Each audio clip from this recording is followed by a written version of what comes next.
को खबरदार करने वाली दो खबरें आपको बताने जा रहे हैं।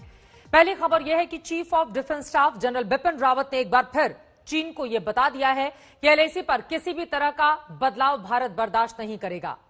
वहीं दूसरी खबर मालाबार नेवल एक्सरसाइज से जुड़ी हुई है, जिसके जरिए बंगाल की खाड़ी में भारत, अमेरिका, जापान और ऑस्ट्रेलिया की चौकड़ी ने चीन की हेकड़ी निकालने वाला युद्धाभ्यास किया है। लेकिन पहले बात चीन को उस चेतावनी की हम करेंगे जो सीडीएस जनरल बिपिन रावत ने उसे दी है। एक वर्चुअल सेमिनार को संबोधित करते हुए जनरल रावत ने कहा है कि पूर्वी लद्दाख में एलएसी के पास स्थिति तनावपूर्ण बनी हुई है। उन्होंने चीन को क्लियर कर दिया कि भारत एलएसी में किसी भी तरह का फेरबदल स्वीकार नहीं करेगा। The situation along the line of actual control in eastern Ladakh remains tense, and the PLA is facing unanticipated consequences of its misadventure in Ladakh because of the Indian Defence Forces' firm and strong response. Our posturing is unambiguous. We will not accept any shifting of the line of actual control. In the overall security calculus, border confrontations, transgressions, and unprovoked tactical military actions spiraling into a larger conflict cannot therefore be discontinued or discounted.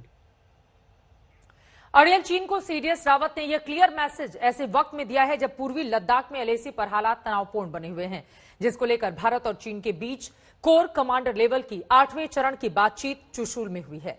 सूत्रों के मुताबिक पिछले 7 चरणों में इस बार भी भारत ने चीन के सामने एलएसी पर यथास्थिति बरकरार रखने की मांग दोहराई है। वहीं चीन चाहता है कि भारतीय सेना फिंगर 3 तक ही पेट्रोलिंग करे, जबकि मई से पहले तक भारतीय सेना फिंगर 4 से भी आगे तक पेट्रोलिंग करती थी। भारत की मांग है कि चीन अपने सैनिकों को वापस उसी जगह पर लेकर जाए जहां वो मई के पहले हफ्ते में तैनात थे, लेकिन चीन का कहना है कि भारत पहले पैंगोंग लेक के दक्षिणी इलाके से पीछे हटे। दरअसल भारत ने पैंगोंग लेक के इस इलाके की रणनीतिक चोटियों पर तब कब्जा किया था जब चीन की सेना ने भारत की सेना को फिंगर 4 से आगे पेट्रोलिंग करने से रोका था। इस इलाके में मौजूद होने से ही भारत की स्थिति मजबूत हुई और चीन को बातचीत के टेबल पर आना पड़ा।